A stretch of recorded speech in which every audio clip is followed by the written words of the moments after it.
नई दिल्ली के जंतर मंतर जो है तमाम लोग यहाँ पर मौजूद हैं। खासतौर पे हम कहते हैं SC/ST और माइनॉरिटीज के लोग यहाँ पर काफी संख्या में मौजूद है। हमारे साथ दिल्ली प्रदेश अध्यक्ष भीम आर्मी के जुड़ चुके हैं, जिनका नाम है हिमांशु वाल्मीकि जी।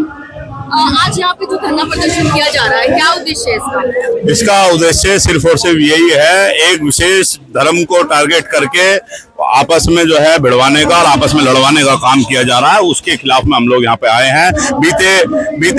बीते दिनों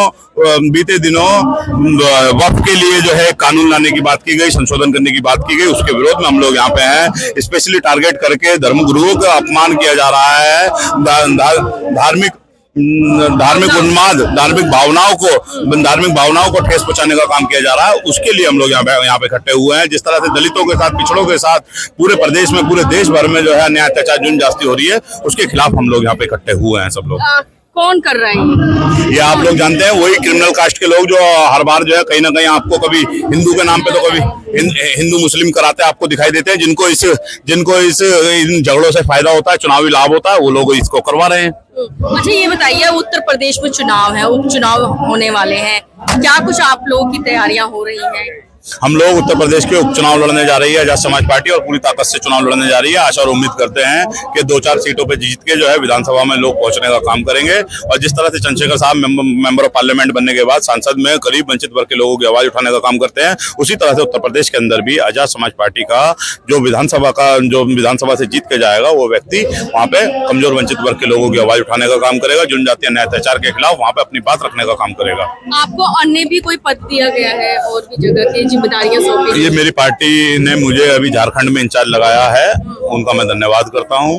और समय समय पे जो है कहीं ना कहीं जो है हमेशा मुझे जहाँ पे भी जिम्मेदारी दी जाती है, मैं वहाँ पे उसका पूर्ण तरह से ईमानदारी से उसका निर्वहन करता हूँ। और इस बार भी अब झारखंड जाएंगे और मजबूती से वहाँ पे काम करेंगे। अच्छा ये बताइए सर, ये कहा जाता है कि चंद्रशेखर आजाद जी जो हैं सांसद बन चुके हैं, तो आप पब्लिक के बीच में जो है संपर्क नहीं करते, अब उनसे नहीं मिलते हैं जिस प्रकार से पहले मिलते थे, उनका दुख सुख सुनते थे। शायद दीदी आपको जानकारी नहीं है, चंद्रशेखर साहब ही हैं जो दिल्ली वेस्टर्न कोर्ट पे बैठते हैं, और किसी सांसद के आवास पे इतनी भीड़ नहीं होती। अगर आवाज वहाँ पे भीड़ रहती है सुबह 10 बजे से रात 11 बजे तक, तो चंद्रशेखर साहब ही है जिसके यहाँ पे भीड़ रहती है। आप बीते लंबे समय से देख रहे हो, कभी डीटीसी वालों की मांग उठाते हैं, तो कभी टीचर्स की मांग उठाते हैं, कभी स्टूडेंट की मांग उठाते हैं, कभी वहाँ उत्तर प्रदेश में होमगार्ड की मांग उठाते हैं, तो कभी किसी की उठाते हैं, तो कभी किसी की उठाते हैं। वो चंद्रशेखर ही है जो लगातार लेटर लिख के जो है सरकार को सचेत करने का काम कर रहे हैं, अपने उनके हक अधिकारों की बात उठाने का काम कर रहे हैं। कभी यही चंद्रशेखर साहब ही हैं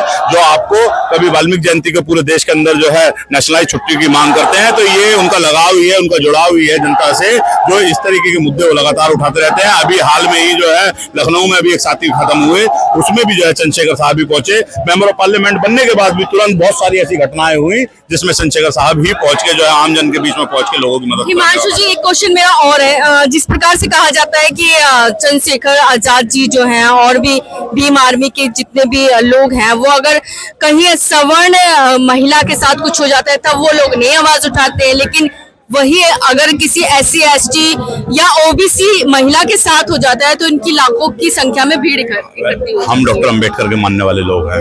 डॉक्टर अंबेडकर ने भारतीय संविधान में अगर जो आज इस देश के अंदर लेकर चपरासी से लेकर राष्ट्रपति तक भी जो महिलाएं बनी हुई है, लेकर इंजीनियर, डॉक्टर, पायलट, साइंटिस्ट जितनी भी महिलाएं बनी है, वो भारतीय संविधान की बदौलत ही है। बाबा साहब डॉक्टर अंबेडकर ने प्रत्येक महिला को, इस देश की प्रत्येक महिला को बाबा साहब डॉक्टर अंबेडकर का ऋणी होना चाहिए, क्योंकि उन्हें जो है गुलामों जैसी जिंदगी से निकाल के इंसानों जैसी जिंदगी देने का काम किया, सम्मानित जिंदगी देने का काम किया। वो भारतीय संविधान की बदौलत मिला, बाबा साहब डॉक्टर अंबेडकर की बदौलत मिला। और दीदी आपको जानकारी नहीं है, कहीं अगर हम कहते हैं कि बेटी किसी की भी हो, बेटी वो सब समान है, कहीं पे भी जुल्म जाती होती है बेटी के साथ, कहीं भी जो है घटनाएं होती है। अभी दिल्ली में भी एक शर्मा जाति की लड़की थी, उसके साथ जो है कुछ इस तरीके का मामला था कि लड़के ने उसके साथ जो है गलत दुष्कर्म करने का काम किया, उसको रिलेशनशिप में रखने के बाद उसके खिलाफ फिर हमने ही कार्रवाई कराई।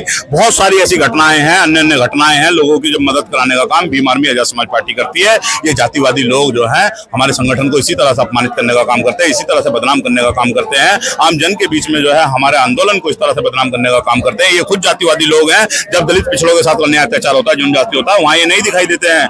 जब वहाँ पे जब उनके संतों गुरुओं महापुरुषों के साथ अपमान होता है, जब वे वहाँ नहीं दिखाई देते हैं तो वहाँ दिखाई देते हैं जहाँ पे इनको अपना लालच होता है, जहाँ पे इनको अपना चुनावी फायदा होता है, चुनावी एजेंडा सेट करना होता है, तो वहाँ दिखाई देते हैं। हिमांशु जी, एक तरफ आप यहाँ पे एकत्रित हैं, आप आरक्षण को बचाने के लिए, क्या आरक्षण बचा रहेगा तो तमाम लोग जो है कहीं ना कहीं अपना रोजगार, नौकरियां मिलेगी उन्हें, और एक तरफ आपके बगल में ही देखिए तो आरक्षण विरोधी लोग हैं। ये वही लोग हैं जो सनातन के नाम पे और हिंदू के नाम पे जो है SC ST OBC को जोड़ने का काम करने की बात करते हैं, उनके वोट लेने का काम करते हैं, और वोट लेने के बाद तुरंत बाद जो है जंतर मंतर पे आके यहाँ पे आरक्षण खत्म करने की बात मांग करते हैं। अगर इनको मांग करनी है तो सबसे पहले EWS आरक्षण, जो गैर संवैधानिक आरक्षण है, जो बिल्कुल संविधान के खिलाफ जाके जो है लागू किया गया है, उसको खात्मे की बात करनी चाहिए। अगर इनको बात करनी है तो यहाँ पे जो आज तक जो है आरक्षण की जो है वो उसकी स्थिति बात देखनी चाहिए कि कितने % लोगों को आरक्षण मिला, कितने को नहीं मिला अभी तक, ये सब चीजें देखनी चाहिए। अगर इनको बात करनी है तो इनको आंकड़े निकलवाने चाहिए कि सरकारी नौकरियों में कितने इनके लोग और कितने जो है आरक्षण प्राप्त लोग हैं, इनको उन सारी चीजों का आंकड़े निकलवाने चाहिए, जब जाके जो है आरक्षण विरोध की बात करनी चाहिए। हिमांशु जी, दिल्ली में भी चुनाव है विधानसभा के, क्या आप, क्योंकि दिल्ली प्रदेश अध्यक्ष आप हैं, तो क्या रहेगा चुनाव लड़ेंगे और बहुत सारी सीटों पे साथ गठबंधन। अभी हमारा जनता से गठबंधन है, कमजोर वंचित वर्ग के लोगों से गठबंधन है, उनके हक अधिकारों की आवाज को उठाने का काम कर रहे हैं। अभी DTC में लोग जो है परेशान हैं, अपनी वेतन बढ़ाने की मांग के लिए वो बैठे हुए हैं, लगातार संघर्ष कर रहे हैं, मगर वो अब DTC वो क्या नाम है, दिल्ली सरकार के लोग उनकी बात नहीं सुन रहे। उनकी बात को नहीं सुन के चंद्रशेखर साहब ने उनकी बात सुनने का काम किया। जन जन की आवाज चंद्रशेखर सुनेंगे। अभी होमगार्ड की भी जो है जो दिल्ली सिविल डिफेंस के लोग लगाए गए थे कि स्टेट गवर्नमेंट के द्वारा, उनकी भी आवाज सुनने का काम करेंगे। अभी नगर निगम MCD वालों की भी आवाज सुनने का काम करेंगे, जल बोर्ड वालों की आवाज सुनने का काम करेंगे, DTC वालों की आवाज सुनने का काम करेंगे। ऐसा कोई मामला ऐसा नहीं छोड़ेंगे। जन जन तक, गली गली तक चंद्रशेखर साहब जाएंगे और अपने लोगों को जो है जातियों में बटे हुए समाज को, अल्पजन समाज को बहुजन बना के जो है एक करने का काम करेंगे, मेहनत करेंगे और बदलाव करेंगे। धन्यवाद।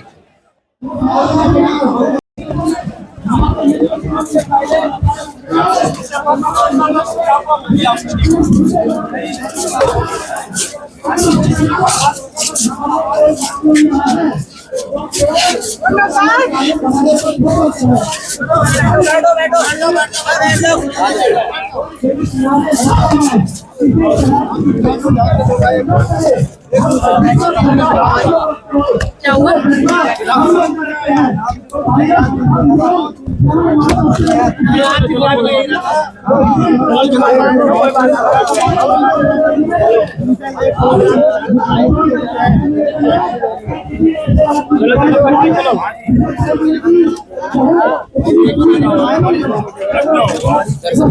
बात कर रहे हैं भाई, तो रात भी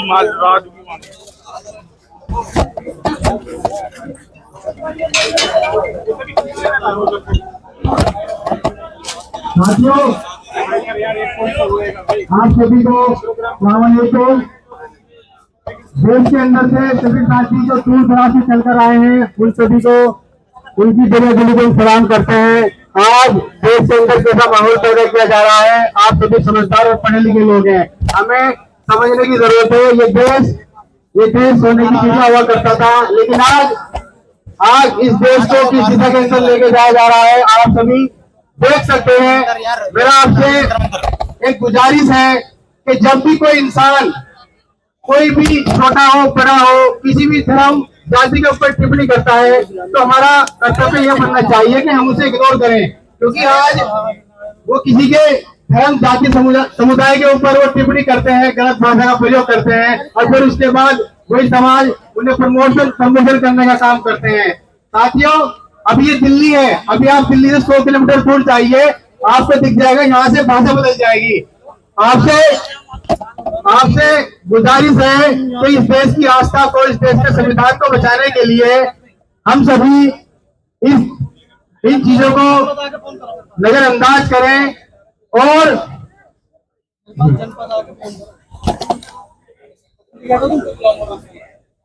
मोहतरम हज़रात,